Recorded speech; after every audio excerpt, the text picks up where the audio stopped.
All right, today we're going to talk about a really simple, super powerful, and sometimes kind of difficult truth.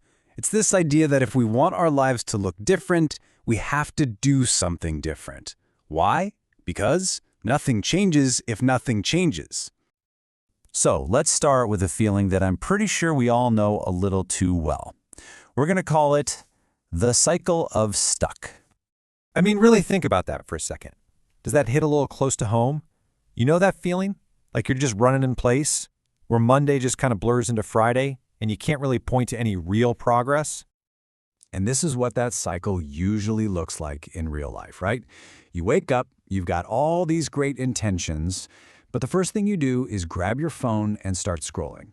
You tell yourself, okay, tomorrow will be different. But then tomorrow comes, and it's the exact same pattern all over again. It is such a frustrating loop to be in. And that brings us to the core truth, the main idea of this whole thing.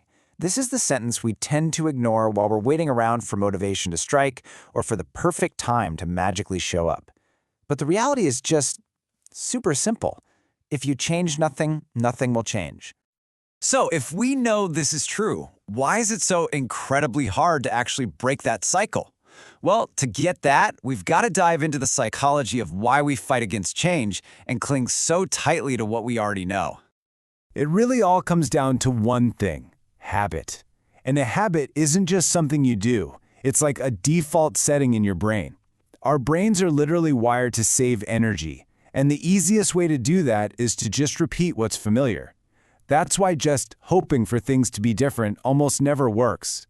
Hope is great, but it's no match for the pull of an established habit. Man, this chart just perfectly captures that internal tug-of-war, doesn't it? On one side, you've got your dreams, your goals, what you want to do. And on the other, the automatic, autopilot habits your brain just defaults to. You hope to wake up earlier, but the habit is to just hit snooze one more time. That's the conflict right there that keeps so many of us stuck. We tell ourselves these things all the time, right? Oh, I'll start tomorrow. I'm just too busy. But you know what? Those are usually just a smokescreen. The real reason we put things off, it isn't laziness. It's this deep underlying fear of failure. What if I actually try my best and it's still not enough? That question right there, that can be absolutely paralyzing. But here's the good news. This is not a hopeless situation, not even close. The way out isn't some massive, heroic effort. It's actually about understanding the incredible, almost sneaky power of taking tiny little steps. This is where real change actually starts. Okay, check out this example from our source material. The old story this person told themselves was, I just don't have time to learn. So the new action was ridiculously small. Just listen to English for 5 minutes a day. That's it. But by repeating that tiny action day after day, a new pattern started to form. And here is the absolute magic of it all. Their identity started to shift. They went from being someone who never has time to being someone who makes time. And that is a game changer. I love this quote. It's so true. We can have these huge, amazing goals, but when we're tired or stressed or just having a tough day, we don't magically rise up and meet those goals. Nope, we fall back to whatever our baseline system, our habits can support.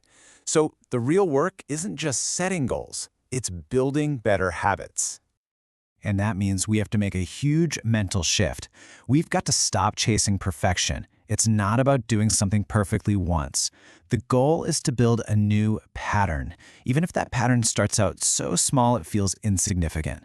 I promise you, a tiny positive pattern that you repeat will always beat a huge, perfect effort that you only do once in a while. Which brings us to what might be the biggest mental block of all for so many of us. We have to learn to embrace being imperfect. We have to let go of what I like to call the perfect lie. You can really see the two mindsets here, side by side. The perfection trap, that's the voice that says, do it perfectly or don't even bother. It keeps you waiting and waiting for the right moment that never comes. But the progress path, that's where all the growth happens. It says, hey, done is better than perfect. It sees mistakes not as failure, but as proof that you're actually in the game, trying. Let that one really land. This is your permission slip. You have permission to start right now exactly as you are.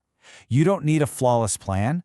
You don't need to have all the answers. You just have to be willing to start and then get a little better tomorrow. Okay, so let's bring all this home and make it super real. This isn't about someday. It's not about next week. It's about what you can do today. It's about finding your one small change. See? Change doesn't have to be this giant, dramatic earthquake in your life. It can be as small and quiet as any of these things. Choosing water, taking the stairs, reading just one page. Think of these less as tiny actions and more like votes. Every time you do one, you're casting a vote for the person you want to become. So I'm going to leave you with this question, and I want you to really think about it. Don't make it complicated. What is one tiny, super manageable, almost laughably easy thing you can do today to start building a new pattern? Because in the end, that's the whole secret, isn't it? The future you're hoping for, it isn't going to be built by some grand heroic act down the road. It's being built right now in this very moment in the small, quiet, consistent choices you make today.